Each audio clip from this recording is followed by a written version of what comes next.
Attention all Americans, we are anonymous.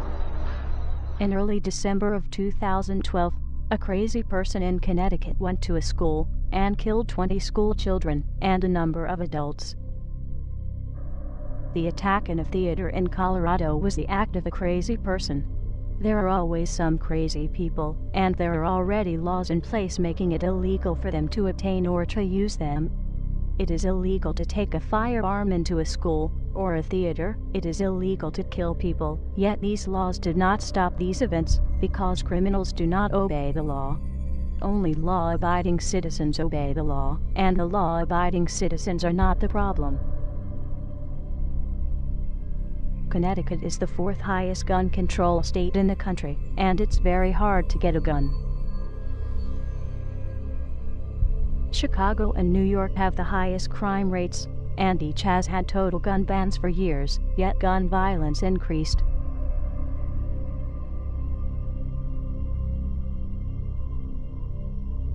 Mexico has a total gun ban for all citizens, but in the last 3 years, more than 55,000 people have been killed by guns because only the drug cartels and criminal government have them.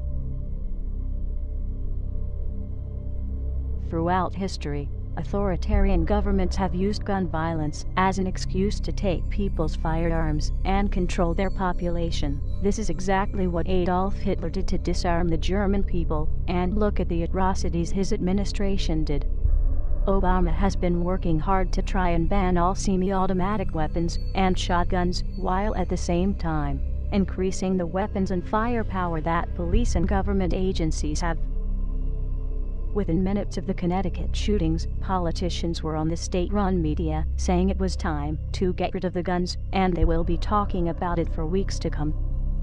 The Obama administration and his government-funded media have been promoting this idea for months. Every time there is a shooting performed by a crazy person, the media talks about it non-stop for weeks or months. But when there is an illegal or unlawful shooting by police that does not fit Obama's agenda, the story is barely mentioned, such as some of the following cases. August 2, 2012. Travis Carter was shot in the head while handcuffed in a patrol car in police custody. Police claim he hid the gun and shot himself, even though he already told his girlfriend they would go to a movie when he got out.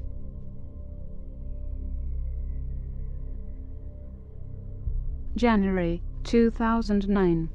Bart police officer Johannes Messel shoots and kills a handcuffed, restrained, unarmed man, while multiple other police officers are around.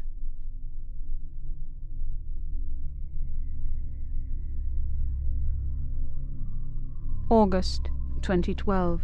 A man at the Empire State Building has killed a co-worker, and the police showed up and unleashed a hail of gunfire at the man, killing him, and the police bullets also injured many pedestrians.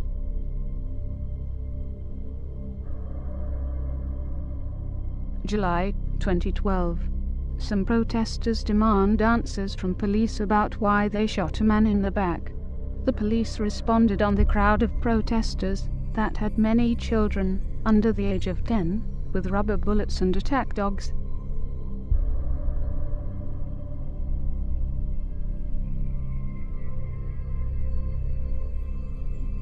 These stories got barely a whimper out of the press, and certainly did not get the coverage of several weeks, even though they are just as newsworthy. In addition, are the other major violent crimes where firearms were not even used.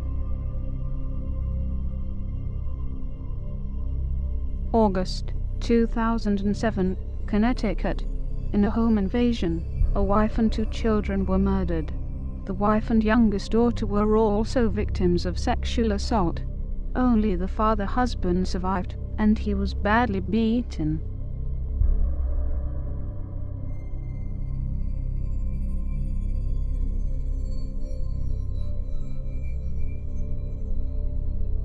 October 2012. A mother and her 2 children were brutally murdered in California home. The suspect did not choose a firearm.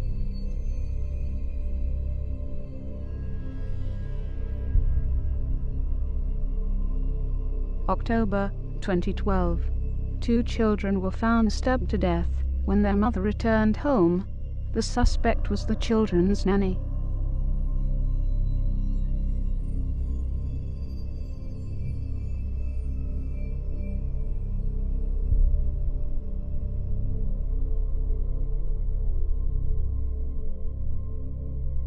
September 2012.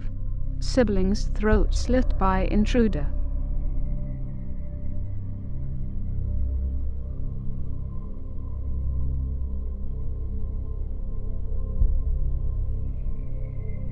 The press also hardly mentions the cases where guns were used by law-abiding citizens to save lives to avoid being raped or killed. October 2012. 12-year-old Oklahoma girl shoots home intruder to protect herself after she tried to evade them.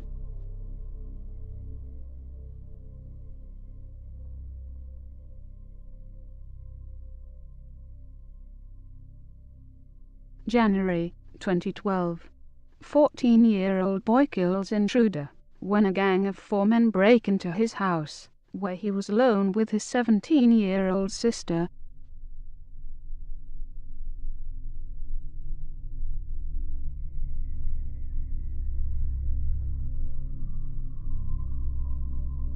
Many would have you believe that guns are the cause of violence, but that is like saying fat people are obese because they have forks and spoons.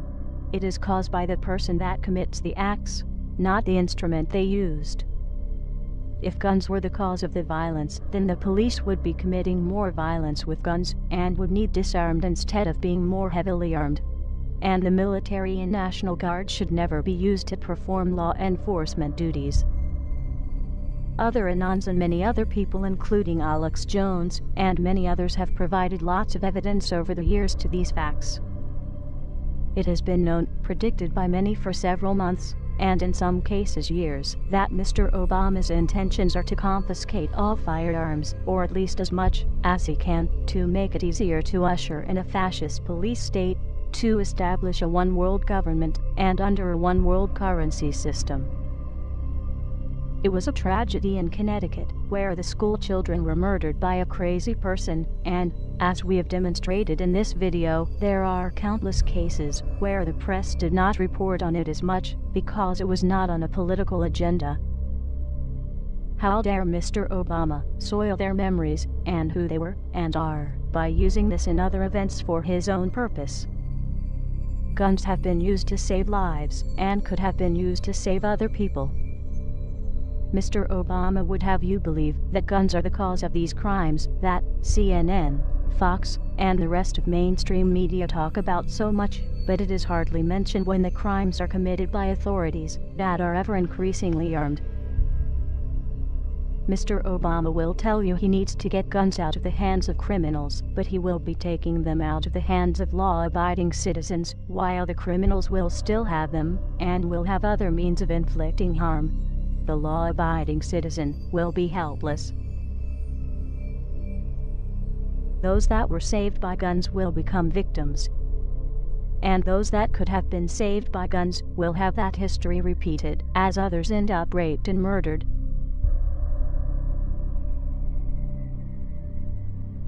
Mr. Obama, the Second Amendment of the U.S. Constitution does not talk about an army that is covered elsewhere in the Constitution.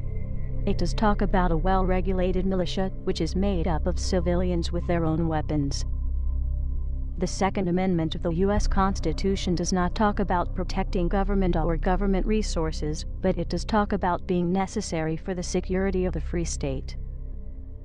The Second Amendment of the U.S. Constitution does not say a single word about hunting or sport, but it does say, "The people's right to keep and bear arms shall not be infringed."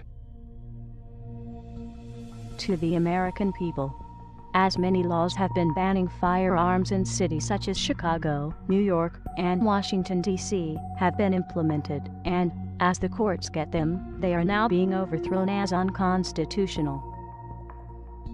Even if they were not ruled on, they are an infringement to your Second Amendment rights, and you have no obligation to obey it, and the courts have no obligation to enforce it. No one is bound to obey an unconstitutional law, and no courts are bound to enforce it. Mr. Obama, as the chief law enforcement officer of the country, you are responsible for the conduct of those under your command. There will be no further tolerance of any of the following: any act to infringe on any of the Bill of Rights, as identified in the U.S. Constitution. Any act to seize or locate any firearms or ammunition. Any act to control the ownership of firearms or ammunition. Any act to control the manufacturing or sales of firearms or ammunition. Any act to document ownership, purchases, or attempts to purchase firearms or ammunition.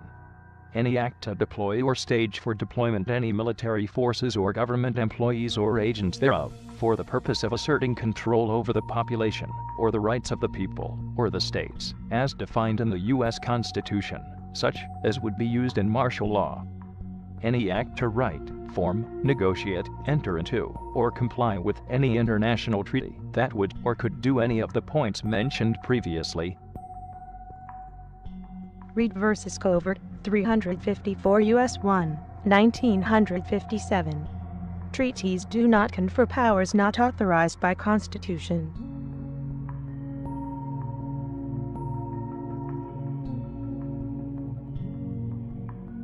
Any action taken by you to attempt to perform those acts, or similar acts, as interpreted by the American people, or any attempt by you to skirt your responsibility to the true office of the presidency, will be viewed by many people as your willful act of insurrection and treason against the American people, as those acts would be willful disregard of your oath of office. Any further attempt by you, your administration, law enforcement, or those under authority of the presidency to perform or assist in performance with any body attempting such acts will be viewed by many people as your willful act of insurrection and treason against the American people, as those acts would be willful disregard of your oath of office. Any further attempt by you, your administration, law enforcement, or those under authority of the presidency to do any of those acts mentioned, or anything similar, will be viewed by many people as your willful act of insurrection and treason against the American people, as those acts would be willful disregard of your oath of office. Upon such acts, it is the responsibility of the Vice President and Cabinet members to immediately exercise their authority under the 25th Amendment of the U.S. Constitution to remove you from office. Failure of such act may be viewed as an act of insurrection and treason by the Vice President and Cabinet members, as such failure would be willful disregard of each of their oath of office. Upon failure of the Vice President and Cabinet members to perform such duty of your removal, it then falls on Congress to immediately force your removal by legal means. Failure of any member of Congress to perform such duty, or to hinder it in any way, will be viewed by many people as an act of insurrection and treason against the American people, as such failure would be willful disregard of each person's oath of office. Upon failure of the Congress to perform such duty, it will be the responsibility upon the United States Supreme Court for failure to act in past or present to rectify said situation, and as such will be viewed by many people as an act of insurrection and treason against the American people, as such failure would be willful disregard of each Supreme Court justice's oath of office.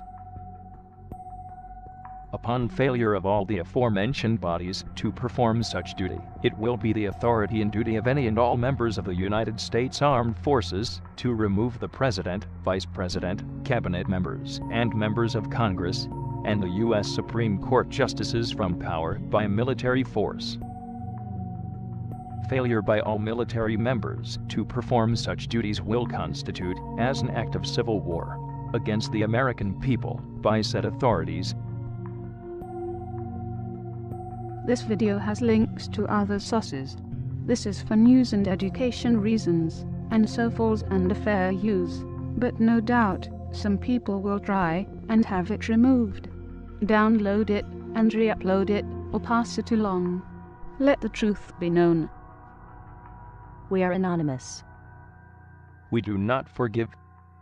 We do not forget.